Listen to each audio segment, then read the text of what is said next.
The Castaways 2005 Diary of Survivor. Miguel Torres, October 2005. Pacific Ocean, near the Islas. We left San Blas on what was meant to be a routine fishing trip. 5 of us, friends, family, men who had known each other since childhood. The sun was warm, the sea sparkling, and the air smelled of salt and freedom. Remember laughing, joking, confident in our skill and our small boat. I remember thinking how small the ocean seemed, how manageable, how foolish that thought feels now.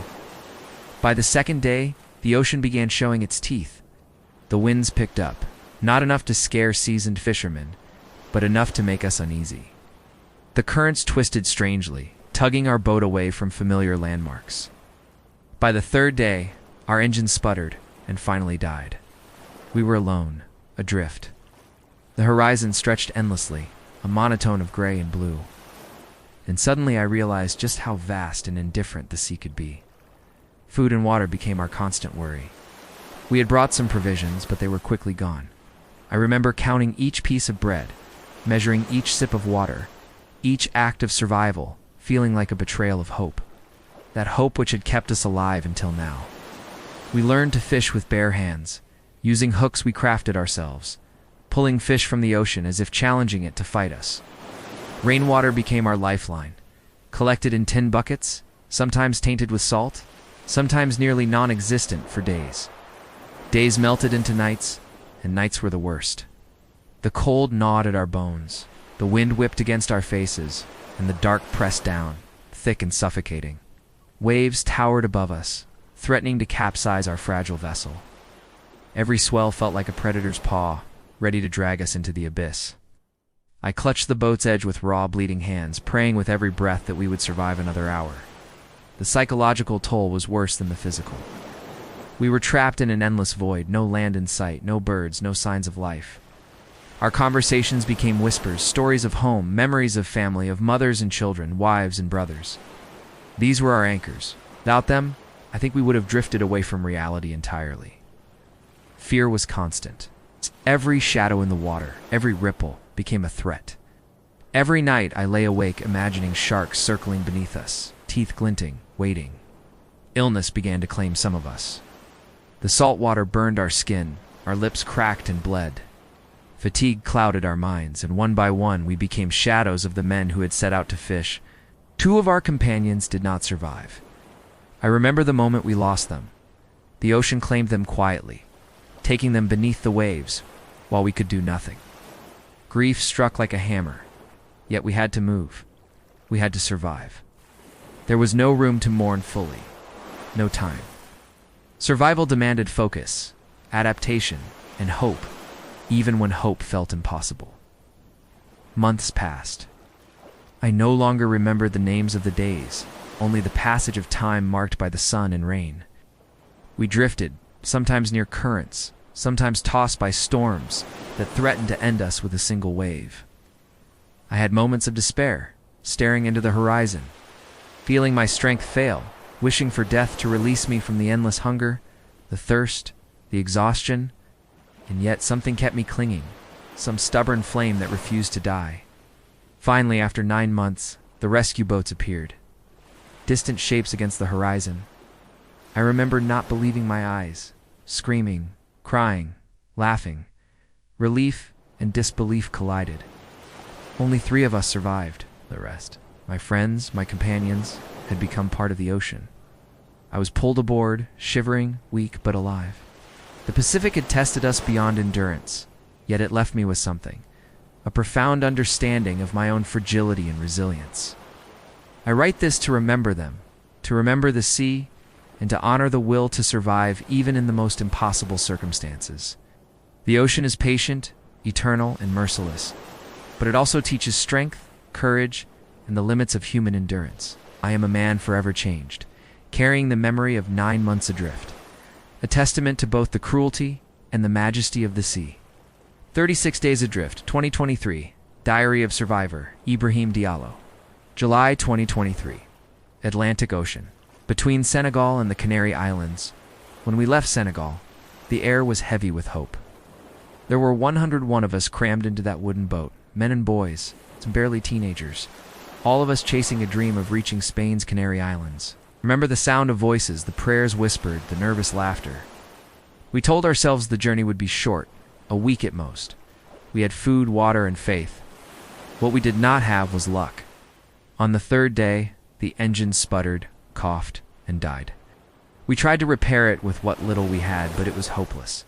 The ocean currents seized us, carrying us farther from land with every passing hour.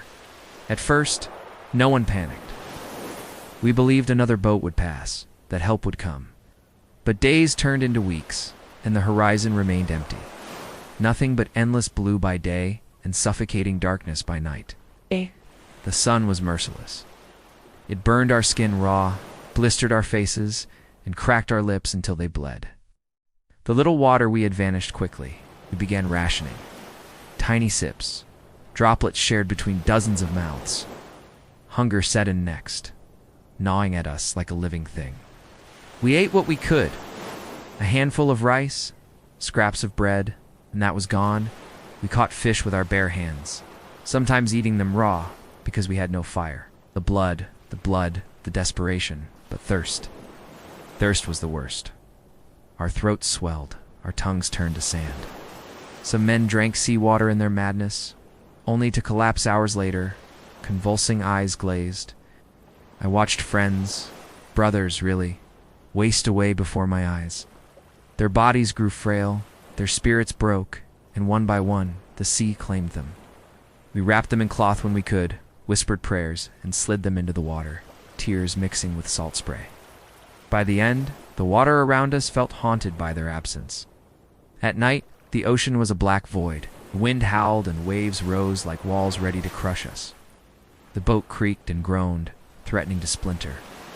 We huddled together for warmth, too weak to speak, too afraid to close our eyes. Some men began to hallucinate, seeing lights that weren't there, hearing voices of mothers, wives, children calling them home. A few even jumped overboard, convinced they saw land. They never returned. 36 days passed. 36 days of hunger, thirst, despair, and death. Only 38 of us remained when rescue finally came. I remember the sight of that ship on the horizon. At first I thought it was another mirage. I rubbed my eyes, blinked, prayed, but it grew larger, realer, until we knew salvation had come. I cried like a child when they pulled me aboard, my body nothing but bones and skin, but my heart still beating. Now, when I close my eyes, I still hear the whispers of those we lost. I still feel the sun burning, the waves crashing, the thirst clawing at my throat. The ocean showed me its cruelty, but also my own endurance. I am alive, but I carry the memory of those 63 souls who did not survive. The sea is not just water. It is a graveyard, a judge, and a mirror. It reveals what we are willing to endure for hope, and what price we are willing to pay. My Shipwreck Story 2025, Diary of Survivor, Daniel Reyes, January 2025. Pacific Ocean, off the coast of Chile. The ocean has always been my livelihood. I grew up with its smell in my nose, its salt on my lips, and its rhythm in my heart. Fishing was not just a job. It was the blood that ran through my veins, the way I provided for my family, the way I lived. But in January of 2025, the ocean reminded me just how small, how fragile, and how powerless I truly was. That morning had been calm. I left the coast with nothing but confidence in my little boat, a day's worth of supplies, and the same faith I'd carried since boyhood. The sky was a clear blue, the wind mild, the sea gentle, almost too gentle, like it was holding its breath. I cast my nets, humming to myself, thinking of my wife's cooking and the laughter of my children waiting at home. But by afternoon, the wind shifted. Clouds formed on the horizon, thick and dark, swallowing the sun. I felt the change immediately. The waves grew restless, the water uneasy beneath me. Within an hour, the storm was upon me. Lightning split the sky, thunder cracked like cannon fire, and the sea rose in furious walls of water that tossed my little boat like it was nothing more than driftwood. I fought with every ounce of strength I had, pulling ropes, tightening knots, praying under my breath. But the storm was stronger. The mast snapped with a deafening crack, crashing into the water. The boat lurched violently, waves pouring over the sides, filling it faster than I could bail. I knew then my vessel was doomed. When she finally went under, I clung to a piece of broken wood, a plank from her side. The ocean swallowed the rest, pulling her down into the darkness. I remember the terror of that moment, the taste of salt water in my throat, the burn in my lungs as I gasped for air, and the vast emptiness of the sea around me. Alone, the days that followed blurred into one long nightmare. I floated on that plank, the sun burning me by day, the cold gnawing at me by night. My lips cracked and bled, my skin blistered. Hunger clawed at my stomach until it no longer hurt, just an empty hollow that seemed to echo inside me. I prayed for rain, and when it came, I drank greedily, catching what little I could in my cupped hands. I saw sharks, their fins slicing through the water, circling slowly. I never knew if they were waiting for me to die or simply curious, but their presence was a constant reminder of how close death hovered. At night, the ocean was a black pit, the stars above distant and cold. The silence was unbearable, broken only by the slap of waves against my plank and the whispers of my own mind, tempting me to give up. But I couldn't. I thought of my children. I thought of their little hands tugging at my shirt, their laughter, their wide eyes when I came home from the sea with fish. I thought of my wife, strong and patient, waiting for me. Those memories became my anchor. They gave me strength when my body wanted to quit. I don't remember how many days passed, maybe a week, maybe more. Time lost meaning. But I remember the moment I saw land. At first, I thought it was another trick of the light, another cruel mirage, but then it grew clearer, a jagged outline on the horizon. With the last of my strength, I kicked and paddled, inch by inch, until finally my feet scraped sand. I collapsed onto the shore, half dead, but alive. When I opened my eyes again, villagers stood over me. They gave me water, food, blankets. They told me I had been drifting for days, carried by currents farther than I ever thought possible. Now, whenever I close my eyes, I see the storm again. I hear the mast breaking, feel the cold of the water, the ache of endless hunger, and the fear of sharks circling beneath me. But I also remember the warmth of my children's embrace when I returned home, their cries of joy, my wife's tears. The sea almost took me, but it also reminded me of the only reason I survived: love. Unbroken World War II, 1943 to 1945. Diary of Survivor. Louis Zamperini, May 27, 1943. Pacific Ocean, Japanese POW camps. I never imagined that my life could shrink to a plank of wood in the middle of the Pacific, that the vastness of the ocean could hold me captive, that a single crash could turn hope into despair. The B-24 bomber I was in went down over the Pacific after a mission, a twist of fate, a violent shudder, then the sky tearing apart and plunging us into chaos. I remember the crash with terrifying clarity, the roar, the fire, the screaming, and the cold, relentless ocean swallowing the remnants of our plane. Alone, or so it felt, I clung to a life raft with 2 other men. We had supplies, but they were meager. Some chocolate, biscuits, a few bottles of water. I could see the horizon stretching endlessly in every direction, a blue void that mocked us. For 47 days we drifted, saw storms rise like mountains, waves smashing our fragile raft, threatening to tip us into the abyss. I remember holding on with every ounce of strength, gripping the edge of the raft until my knuckles were raw, my hands numb. Hunger gnawed constantly. Water ran out long before it should have, leaving our tongues swollen and cracked. We were forced to drink rainwater sparingly, rationing every drop, every morsel of food. The ocean became both prison and predator. I saw my fellow survivors weaken, fade into exhaustion until they were gone. Claimed by the sea or despair, nights I prayed for death, only to wake with the sun burning my face, reminding me that survival was both cruel and necessary. When finally rescued, I thought my ordeal had ended. But the war had other plans. Captured by the Japanese Navy, I was thrown into a POW camp where brutality took a new form. Hunger, isolation, and relentless beatings tested every part of my body and spirit. I became a ghost of myself, malnourished, battered, scarred, yet I refused to break entirely. I clung to memories of home, to the hope of reunion, to a stubborn defiance that refused to let despair win. Each day in the camp was a struggle to survive. The guards sought to dehumanize us, to crush our wills. I learned to endure the pain, to ration what little food we had, to avoid a tension that could mean death. And through it all, I whispered silently to myself, I would survive. I had to survive. Not for glory, not for pride, but for the promise I made to myself and to the life I wanted to reclaim. When the war finally ended, I emerged a broken man in body, but unbroken in spirit. I returned home, forever changed, carrying memories that would never leave me. The endless Pacific. The storms, the hunger, the cruelty, the fear. Yet I also carried a testament to human resilience, the strength to endure unimaginable suffering, the determination to live despite every reason to give up, the unyielding hope that even in the darkest waters a man could survive. The ocean had tried to claim me. War had tried to claim me. Yet here I am, unbroken. Castaways Mexico 2005. Diary of Survivor, Alejandro Morales. September 2005. Pacific Ocean. Off the coast of Mexico, I thought I knew the ocean.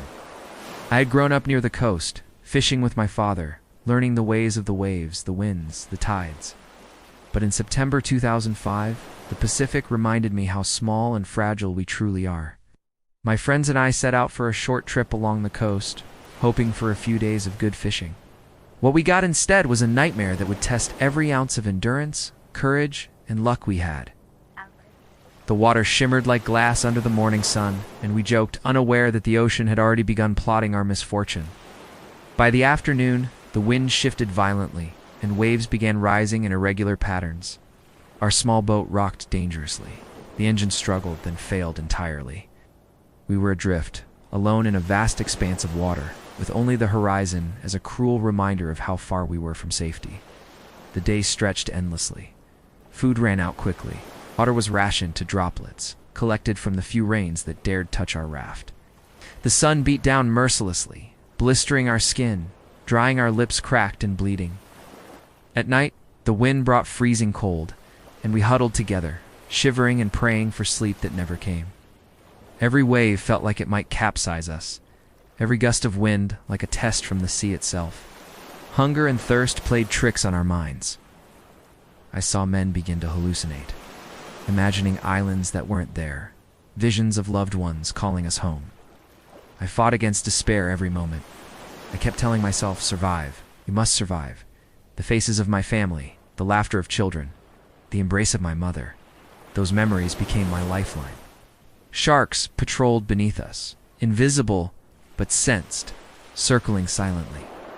I could hear the whispers of my own fear in the water, imagining fins slicing through the waves, waiting for a weakness. Each day we lost another friend, another companion, claimed by the ocean's patience and cruelty. We wrapped them in cloth, whispered prayers, and set them adrift, the water swallowing them silently. After months adrift, emaciated and exhausted, we finally spotted land. A faint outline that we at first thought a cruel illusion. We paddled with what little strength remained, ignoring the pain in our limbs, the sunburn on our skin, the thirst burning our throats. When we finally reached shore, I collapsed, unable to move, yet overwhelmed with relief. I had survived, but only a fraction of my friends had. Even now, years later, I can feel the ocean's pull in my dreams, hear the roar of the waves, taste the salt in my mouth. The Pacific was beautiful, yes, but indifferent, patient, and deadly. It claimed lives, tested spirits, and left those who survived forever changed. I write this as a testament to human endurance, to honor my friends who never returned, and to remind anyone who underestimates the sea. It is eternal, it is merciless, and it waits for no one.